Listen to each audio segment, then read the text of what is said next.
आजकल अपने हर जगह पढ़ा होगा वक्फ बोर्ड या फिर वक्फ बिल। क्या आपको पता है what is the definition of waqf word? वक्फ का मतलब है सदका चैरिटी करना, जो हर इंसान अपने नेकी के लिए करते हैं। उसमें ज़मीन, बिल्डिंग्स, स्कूल, हॉस्पिटल सब आते हैं। इस वक्त मुस्लिम वक्फ बोर्ड इंडिया में प्रॉपर्टी के मामले नंबर 3 पे है। इसमें ज़्यादातर मस्जिद, कब्रिस्तान एंड ईदगाह आते हैं।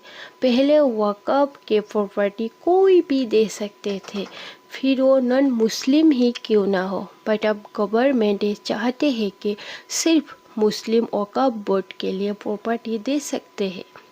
पहले वक्फ के मेंबर सिर्फ मुसलमान हुआ करते थे, लेकिन अब हर डिस्ट्रिक्ट में 2 नॉन मुस्लिम मेंबर्स होना ज़रूरी है।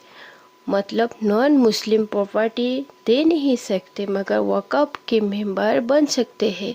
पहले डिस्ट्रिक्ट मजिस्ट्रेट का कोई दखल नहीं हो सकता था, वो कुछ भी चेंजेस नहीं कर सकते थे।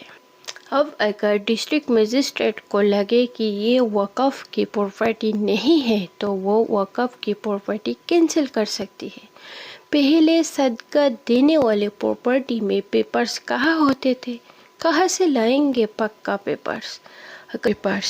तो 6 महीने में जो वक्त के प्रॉपर्टी है ना, उनके पेपर्स दिखानी है। अगर नहीं दिखा सकते तो वो गवर्नमेंट के पास चला जाएगा। तो शायद आपको अंदाज़ा नहीं होगा कि इससे हम मुसलमान को कितना नुकसान हो सकती है।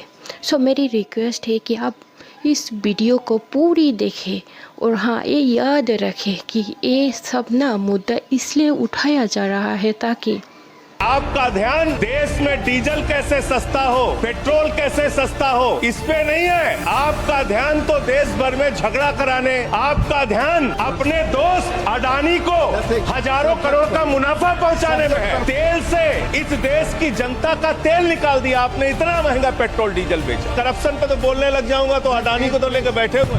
2200 करोड़ रुपए की रिश्वत खिलाई अडानी ने, 2200 करोड़ रुपए की रिश्वत आपके अधिकारियों को, 2200 करोड़ की रिश्वत। एक राज्य सरकार के कामों का हम कुछ उदाहरण देने लगते हैं तो इससे आप तुरंत पेट में दर्द होने लगता है। अरविंद केजरीवाल ने बिजली फ्री दिया, पानी फ्री दिया, शिक्षा फ्री दिया, इलाज फ्री दिया, सस्ता पेट्रोल डीजल दिया, चिल्लाने लगे सुनते ही। देश की संसद रात के 2 बजे तक चलाई जा रही थी और उधर 1:30 बजे रात में अमेरिका जो है वो 26% टैरिफ बढ़ा रहा था। तो देश को और खासतौर से भारतीय जनता पार्टी के मतदाताओं को यह समझने की जरूरत है, ये वक्फ बिल पूरी तरह से एक प्रायोजित कार्यक्रम था ताकि अमेरिका जो टैरिफ लगाने जा रहा है उससे ध्यान हटाया जा सके। ये सरकार सच्चे मुद्दों से, अच्छे मुद्दों से, जरूरी मुद्दों से देश का ध्यान भटकाना चाहती है। ये हमारी जमीन है, हमारी जायदाद है, अल्लाह के नाम पर इसका मालिक अल्लाह है। तुम हमसे छीनना चाह रहे हो। तुम्हारा दिन नहीं भरा 6 दिसंबर से, तुम्हारा दिन नहीं भरा दिल्ली की सड़कों पर हमारे खून की होली खेलने से, तुम्हारा दिल नहीं भरा हमारे बच्चों का एनकाउंटर करने से,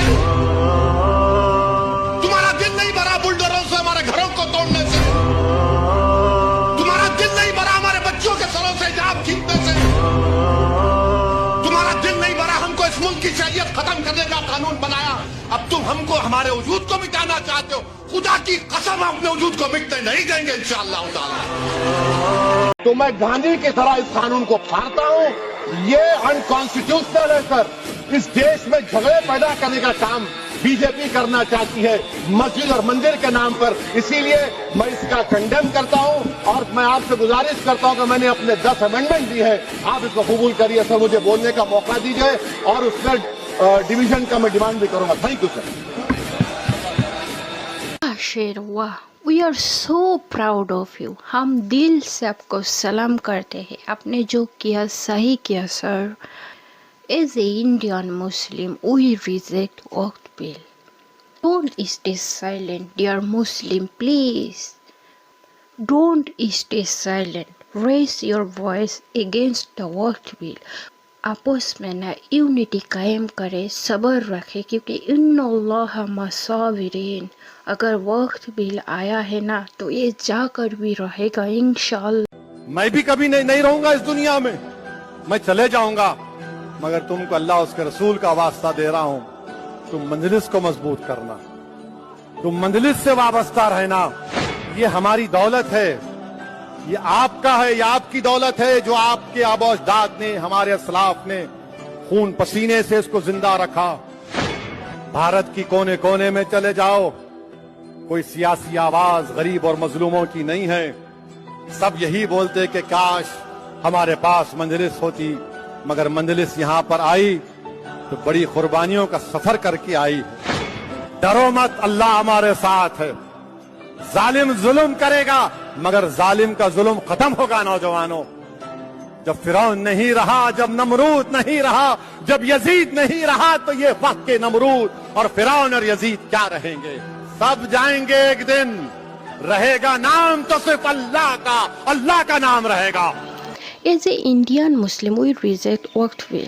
हमारे मुसलमानों सब एक हो जाओ, आपस में यूनिटी कायम करो, हक के लिए आवाज़ उठाओ, क्योंकि हम सिर्फ अकेले एक शेर को पार्लियामेंट पे दहाड़ते हुए देखा और उसे रोते हुए भी, ये देखे ना दिल बहुत दुख रहा है। या अल्लाह हमारे हक हमें वापस दिला दे। और वी रियली रेस्पेक्ट एंड सलाम है सर ओवैसी सर को, and we really love you. अल्लाहू अकबर।